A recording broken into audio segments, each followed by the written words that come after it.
നമസ്കാരം. SP mojo ചാനലിലേക്ക് എല്ലാവർക്കും സ്വാഗതം. ഇന്ന് നമ്മൾ പഠിക്കാൻ പോകുന്നത് 10ാം ക്ലാസ്സിലെ മലയാളം കേരള പാഠാവലി മൂന്നാമത്തെ പാഠം പാപങ്ങൾ പാർട്ട് 2 പാഠപുസ്തകത്തിലെ ചോദ്യങ്ങളും ഉത്തരങ്ങളും. പ്രവർത്തനം 1. മെത്രാൻ പറഞ്ഞു, നിങ്ങൾ സമാധാനത്തോടു കൂടി പോവുക. കൂട്ടത്തിൽ പറയട്ടെ, എൻ്റെ സ്നേഹിത, ഇനി ഇങ്ങോട്ട് വരുമ്പോൾ നിങ്ങൾക്ക് തോട്ടത്തിലൂടെ കടന്നു പോരണമെന്നില്ല. തെരുവിലേക്കുള്ള വാതിലിലൂടെ തന്നെ എപ്പോഴും വരികയും പോവുകയും ചെയ്യാം. രാത്രിയും പകലും ഒരു നീക്കിയിരിക്കുന്നത് കൂടാതെ അതൊരിക്കലും പൂട്ടിയിടുകയില്ല. മെത്രാന്റെ ഈ വാക്കുകൾ സമൂഹത്തിന് നൽകുന്ന സന്ദേശം എന്ത്? ആ വെള്ളി സാധനങ്ങൾ രാങ്ങിന് താൻ സന്തോഷത്തോടു കൂടി സമ്മാനമായി കൊടുത്തതാണെന്നും പറഞ്ഞ് 2 വെള്ളി മെഴുകുതിരി കാലുകൾ കൂടി അയാൾക്ക് കൊടുക്കുന്നത് കണ്ട് പോലീസുകാർ രാങ്ങിനെ വെറുതെ വിട്ടു. കള്ളനായ തന്നെ രക്ഷിക്കാൻ മെത്രാൻ ചെയ്ത മഹാമനസ്കത കണ്ട് പരവശനായ രാങ്ങിനോട് മെത്രാൻ പറയുന്ന വാക്കുകളാണിത്. മെത്രാന്റെ മനസ്സിന്റെ വിശാലതയും തെളിമയും നന്മയും ഉദ്ദേശശുദ്ധിയും ഈ വാക്കുകളിൽ തെളിഞ്ഞു കാണാം. രാങ്ങിന് മാത്രമല്ല, മാനവരാശിക്ക് തന്നെയും എക്കാലത്തും മനസ്സിൽ സൂക്ഷിക്കാനുള്ള മഹത്തായ ഒരു സന്ദേശം ഈ വാക്കുകളിൽ അടങ്ങിയിട്ടുണ്ട്.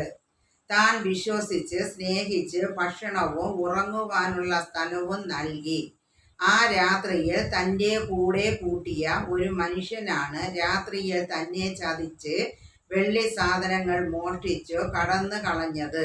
എന്നിട്ട് മെത്രാൻ ആ മനുഷ്യനെ രക്ഷിക്കാനുള്ള ശ്രമവും നടത്തുന്നു. ആർക്കും അഭയമായി തീരാവുന്ന സ്ഥലമാണ് തൻ്റെ ഭവനമെന്നും തനിക്കുള്ളതെല്ലാം എല്ലാവരുടേതും കൂടിയാണെന്നും മെത്രാൻ പറയുന്നു. അതുകൊണ്ട് ആരും മതില് ചാടി എത്തേണ്ടതില്ല. നേർവഴിയിലൂടെ തന്നെ കടന്നു വരാം. ഭയത്തോടെ കതകുകൾ തുറക്കേണ്ടതില്ല. അവ ആർക്കും കടന്നു വരാവുന്ന വിധം തുറന്നു തന്നെ കിടക്കുന്നു. തൻ്റെ ഭവനം ആർക്കും ആശ്രയമാണെന്നും ഓരോരുത്തരെയും സഹായിക്കുകയാണ് പുരോഹിതന്റെ കർത്തവ്യമെന്നും മെത്രാൻ പറയുന്നു. നേർവഴിയിലൂടെയും സത്യത്തിന്റെ പാതയിലൂടെയും ജീവിച്ചു വരുന്ന ഏതൊരു പാവം മനുഷ്യനെയും സഹായിക്കുകയും സംരക്ഷിക്കുകയും ചെയ്യുന്നതാണ് തൻ്റെ ചുമതല എന്ന സന്ദേശമാണ് മെത്രാന്റെ വാക്കുകൾ സമൂഹത്തിന് നൽകുന്നത്. കളങ്കപൂരിതമായ ഒരു മനുഷ്യന്റെ കണ്ണ് തുറപ്പിക്കാൻ പര്യാപ്തമായ ശക്തിയും ആഴവും സ്നേഹവും ഈ വാക്കുകൾക്കുണ്ട്.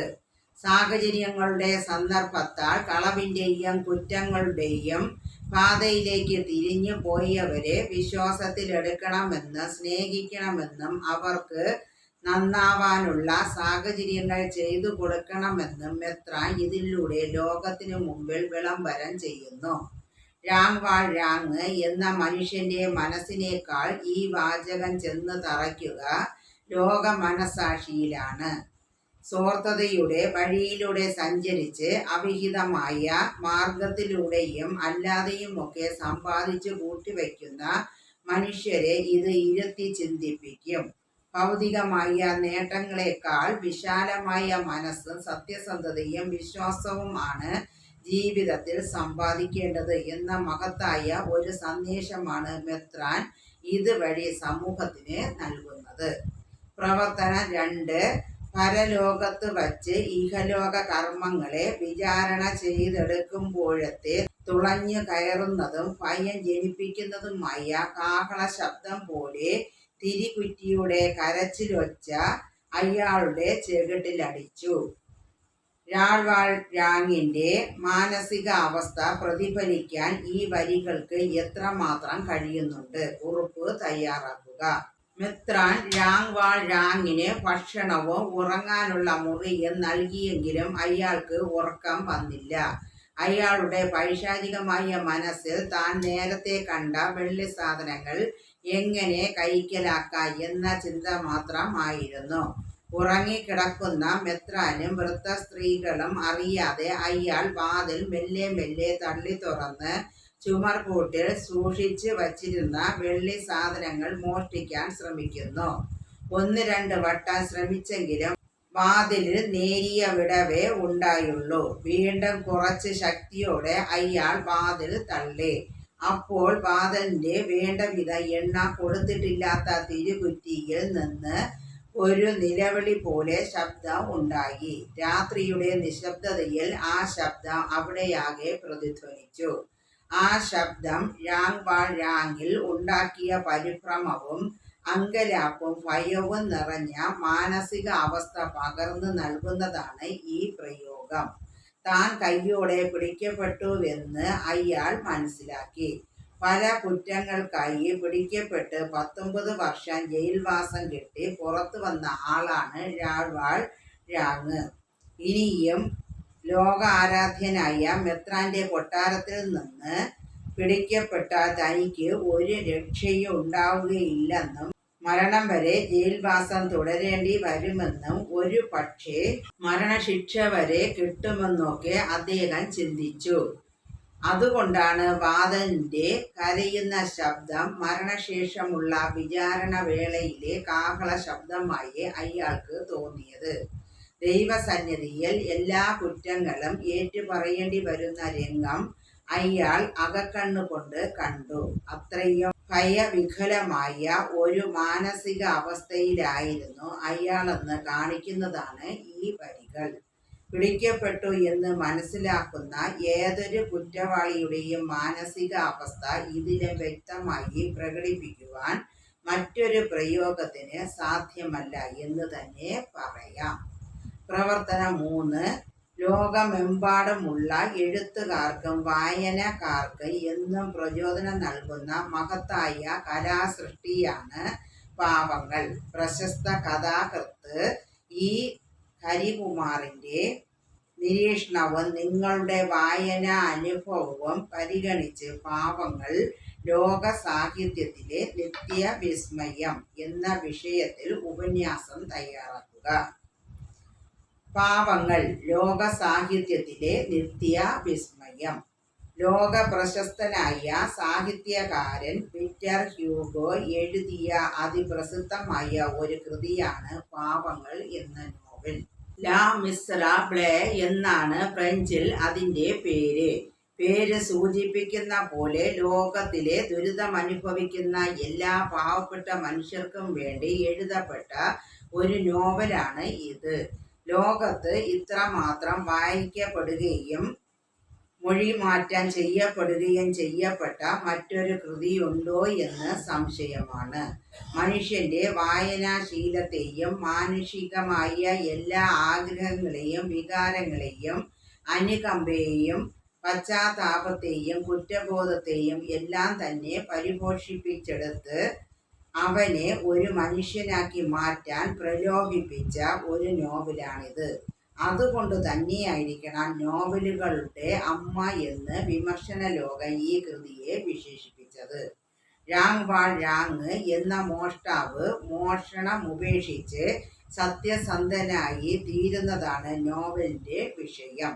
മെത്രാനായ ബിയാങ് വെന്യുവാണ് ഇതിന് കാരണക്കാരനായി തീരുന്നത്. തിന്മയിൽ നിന്ന് നന്മയിലേക്കുള്ള പരിവർത്തനമാണ് മനുഷ്യന് ആവശ്യം എന്ന സന്ദേശമാണ് ഈ നോവൽ ലോകത്തിന് നൽകുന്നത്. മനുഷ്യനെ മാറ്റിയെടുക്കുവാനും മാനസാന്തരപ്പെടുത്തുവാനും എപ്പോഴും ഉപകരിക്കുക ശിക്ഷകളെക്കാൾ സ്നേഹസ്പർശനമാണ് എന്ന് ഈ നോവൽ ആവർത്തിച്ച് അടിവരയിടുന്നു. ഒരേ സമയത്തു തന്നെ കുറ്റവാളിയുടെയും സ്നേഹത്തിൻ്റെയും അനുകമ്പയുടെയും മനസാക്ഷിയുടെയും പശ്ചാത്താപത്തിൻ്റെയും തിരിച്ചറിവിൻ്റെയും മാനസാന്തരത്തിൻ്റെയും മുഖമുള്ള കഥാപാത്രമാണ് രാങ് വാൾ രാങ്.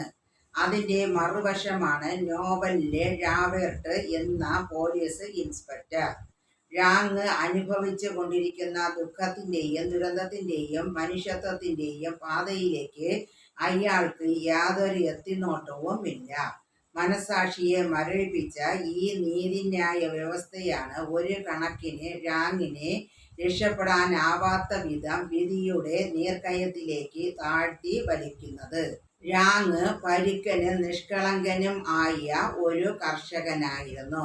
മാത്രമല്ല ദരിദ്രനും തൊഴിൽ രഹിതനുമായ മരം വെട്ടുകാരനുമായിരുന്നു. സാധാരണയിൽ കവിഞ്ഞ സ്നേഹമായിരുന്നു. അദ്ദേഹത്തിന്റെ വിധവയായ സഹോദരിയും അവരുടെ 7 മക്കളും അയാളുടെ സംരക്ഷണയിലായിരുന്നു. ഒരു മഴക്കാലം തൊഴിലില്ലായ്മ ആ കുടുംബത്തെ ആകെ തളർത്തി. മക്കൾ വിശന്ന് കരയുന്നത് കണ്ട് സഹിക്കാനാവാതെ രാങ്ങിനെ ഒരു കടയിൽ നിന്ന് അപ്പകഷ്ണം മോഷ്ടിക്കേണ്ടി വരുന്നു. അതിന്റെ പേര് തടവിലാക്കപ്പെടുന്നു. എന്നാൽ സ്വന്തം മനസാക്ഷിക്ക് മുമ്പിൽ അദ്ദേഹം കുറ്റക്കാരനല്ല.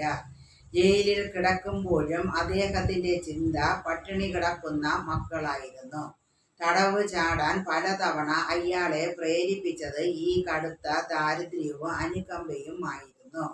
പക്ഷേ പിടിക്കപ്പെട്ട അയാൾക്ക് പുറത്തു കടക്കാൻ കഴിഞ്ഞത് നീണ്ട 19 വർഷത്തെ ജയിൽവാസത്തിന് ശേഷമാണ്.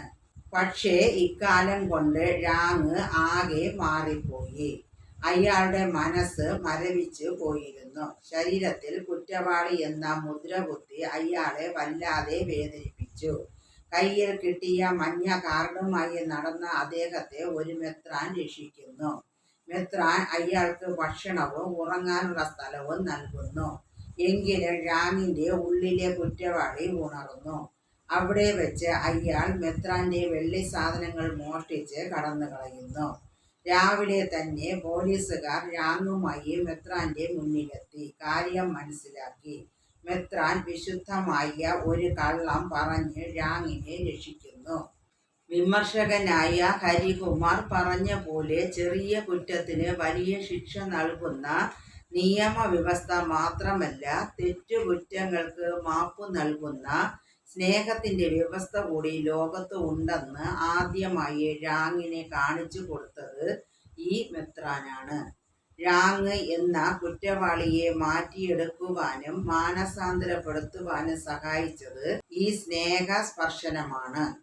ഹാന്തിന്റെ മകളുടെ കടത്തിൽ കഷ്ടപ്പെടുന്ന അവരെ രാങ് രക്ഷിക്കാം എന്ന് ഉറപ്പു നൽകിയിരുന്നു. എങ്കിലും രാങ്ങിനെ പോലീസ് അറസ്റ്റ് ചെയ്തു. മകളുടെ കാര്യങ്ങൾ ശരിയാക്കാൻ 3 ദിവസം ആവശ്യപ്പെട്ടെങ്കിലും അത് കിട്ടിയില്ല. ഒടുവിൽ തടവ് പുള്ളിയായി കപ്പലിൽ കൊണ്ടുപോകുമ്പോൾ രാങ് തടവ് ചാടി പാരീസിൽ എത്തി ആ കുടുംബത്തെ സഹായിക്കുന്നു. ചുരുക്കത്തിൽ പരുക്കനെന്ന് തോന്നിച്ചിരുന്നുവെങ്കിലും അഗാധമായ സ്നേഹത്തിന്റെയും അനുകമ്പയുടെയും ഉറവിടമായിരുന്നു രാങ്. അദ്ദേഹത്തിന്റെ കോടതി അയാളുടെ മനസാക്ഷി മാത്രമായിരുന്നു. ആരും കുറ്റവാളിയായി ജനിക്കപ്പെടുന്നില്ല എന്ന മഹത്തായ സന്ദേശമാണ് പാവങ്ങൾ എന്ന നോവലിൽ നിന്ന് മനസ്സിലാക്കാൻ സാധിക്കുന്നത്. അതുകൊണ്ട് തന്നെയാണ് കഷ്ടപ്പെടുന്നവരുടെയും ദുരിതം അനുഭവിക്കുന്നവരുടെയും ഇഷ്ട നോവലായി ഈ കൃതി മാറിയത്. ലോകമെമ്പാടുമുള്ള എഴുത്തുകാർക്കും വായനക്കാർക്കും ഇന്നും ഈ കൃതി പ്രചോദനം നൽകിക്കൊണ്ടേയിരിക്കുന്നു. ഈ യാഥാർത്ഥ്യം മനസ്സിലാക്കിയാവണം തൻ്റെ തന്നെ നോവലിന്റെ ആമുഖത്തിൽ വിക്ടർ ഹ്യൂഗോ ഇപ്രകാരം എഴുതിയത്: മനുഷ്യൻ അജ്ഞനും നിരാശനുമായി എവിടെയുണ്ട്. ഭക്ഷണത്തിനു വേണ്ടി ആരൊക്കെ കഷ്ടപ്പെടുന്നു. അറിവുണ്ടാക്കുവാനുള്ള ഗ്രന്ഥവും തണുപ്പ് മാറ്റാനുള്ള അടുപ്പും കിട്ടാതെ കുട്ടികൾ എവിടെ കഷ്ടപ്പെടുന്നു. അവിടെയെല്ലാം പാവങ്ങൾ എന്ന പുസ്തകം വാതിൽക്കൽ മുട്ടി വിളിച്ചു പറയും, എനിക്ക് വാതിൽ തുറന്നു തരിക, ഞാൻ വരുന്നത് നിങ്ങളെ കാണാനാണ് എന്ന്. അതിനാൽ പാവങ്ങൾ ലോക സാഹിത്യത്തിലെ